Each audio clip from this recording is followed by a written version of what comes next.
Il y a 2 jours, c'est avec cette phrase en tête que je me suis réveillé. Unique vestige du rêve que je venais de quitter. La mer, c'est ce qui a des bords qui, à chaque instant, s'étendent à l'infini. En Bretagne, nous nommons indifféremment mer, la mer et l'océan. Nous allons à la mer, jamais à l'océan. Je me souviens que Mathieu Gallo, qui nous enseignait Platon à l'université de Brest, nous avait expliqué que pour Platon, philosopher au bord de l'océan aurait été une aberration, un scandale. Pour Platon, l'océan Atlantique était la figure même de la matière informe, de la chora et du chaos. Siège des Atlantes, opposant mythique des Grecs, l'Atlantique était cette immensité sans bord, et donc sans forme, contrairement à la mer Méditerranée, bien délimitée par les côtes européennes et africaines. Penser, c'est-à-dire découvrir les formes, les pieds dans l'eau de la chora aurait été aussi absurde pour lui que de vouloir combler sa soif au milieu d'un désert aride.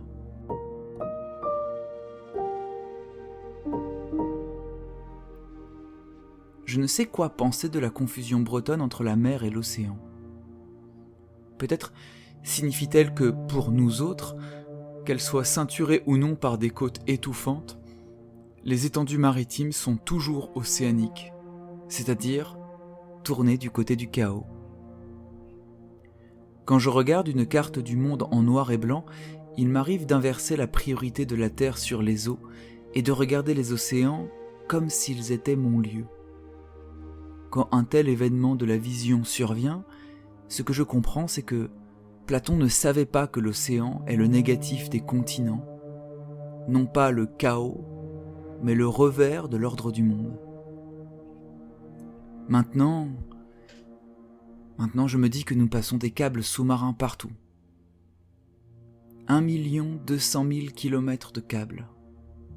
1 200 000 kilomètres de câbles reposant sur le fond des océans, dans le ventre du chaos, où circule le réseau, le flux tendu des informations, les paquets serrés de données qui transitent 99% du trafic Internet mondial. Informer. Informer, cela veut dire, au sens propre, donner une forme. Le logos, la parole vive, informe au sens où elle donne une forme à ce qui en est dépourvu. La matière chaotique de ma sensation ou de mes pensées s'organise jusqu'à être intelligible, transmissible, compréhensible, identifiable dans une forme claire. Je peux l'énoncer, je peux la dire. Je me demande quelle quantité d'informations circule par seconde entre l'Amérique du Nord et l'Europe. N'y a-t-il pas un cap au-delà duquel la forme est détruite par la forme ?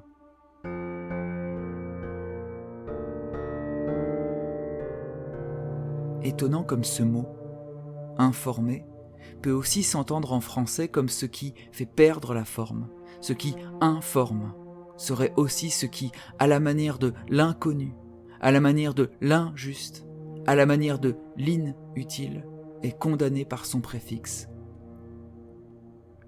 Dans « N'espérez pas vous débarrasser des livres », Umberto Eco considère que la tâche pour les historiens du futur ne sera pas de découvrir des sources disparues, mais de trier au contraire dans l'immense masse de données, de data, de savoir ce qui compte. Voilà que la parole articulée se déforme par accumulation, par massification, par diffusion extrême. Paul Veyne disait que faire histoire, c'est faire intrigue, découvrir ce qui est spécifique, échapper à l'éparpillement en singularité et à une indifférence où tout se vaut.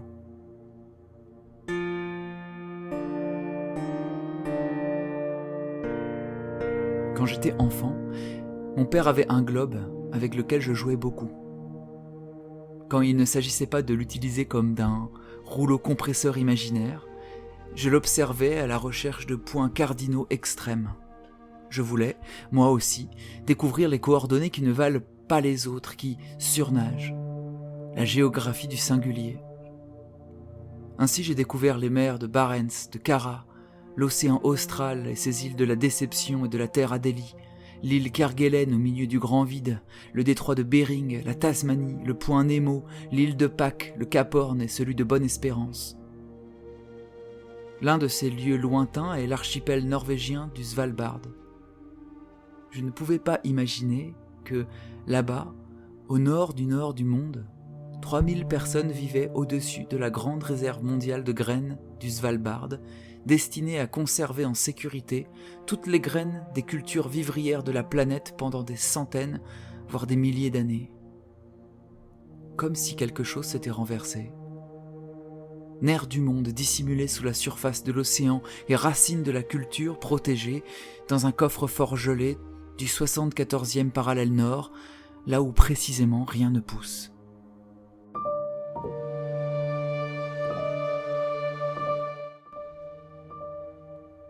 Soudain, je me rappelle. À la fin de l'Odyssée, Ulysse prévient Pénélope que son voyage n'est pas fini. Il lui dit « Femme, nous n'avons pas encore atteint le terme de nos épreuves. Il reste encore un labeur infini, multiple et difficile qu'il me faut accomplir tout entier. Le périple ne prend pas fin. Il faut se souvenir du 11e chant pour comprendre les mystérieuses paroles du grec. Tirésias prophétisait à Ulysse une dernière tâche. Il lui faudrait, prédisait-il, prendre sur ses épaules une rame et marcher vers le centre des terres, marcher jusqu'à ce que la mer soit si lointaine pour les habitants du pays qu'ils confondent la rame sur les épaules d'Ulysse et une pelle à vanner. Je dois avouer que je ne suis pas sûr de comprendre où je veux moi-même en venir ici. Mais n'est-ce pas la clé ? Je veux dire, comme tout voyage, l'Odyssée est une longue quête de la forme. Je veux dire par là que celui qui voyage comme Ulysse, à l'aveugle, trace sur la carte l'itinéraire qui donne sens à la géographie informe qui se présentait d'abord à lui. Travail d'arpenteur, délimitation. Et que nous dit Homère ? Qu'à la fin, au terme de ce lent et long travail d'information, le voyage n'est pas fini. Il faut le reprendre. Et comment ? Il faut repartir jusqu'à ce que le sens soit de nouveau perdu. Ulysse doit marcher jusqu'à ce que la forme de sa rame ne soit plus correctement identifiée. Alors seulement il pourra revenir. Alors voilà, je me demande si la mer, je veux dire l'océan, je veux dire la pensée, je me demande si ces objets sont faits de bords qui, à chaque instant, s'étendent à l'infini, c'est-à-dire se débordent. Qu'est-ce que cela signifie déborder, sinon justement, dans la forme, dans la pensée, dans le sens, faire œuvre de chaos, laisser la Cora remonter des profondeurs en petites bulles de néant, de devenir et d'informuler. Et c'est ce qui se passe ici. La phrase que mon rêve laissa déborde en moi. Des petites vagues de sang s'insistent sur la plage de mes idées, mais la marée descend. Je ne sais plus ce que voulait dire mon rêve. Je ne sais plus ce que je voulais dire, ni ce que je voulais penser. Les idées ont filé le tricot du néant, et il ne me reste plus qu'un labeur infini, multiple et difficile qu'il me faut réaccomplir tout entier.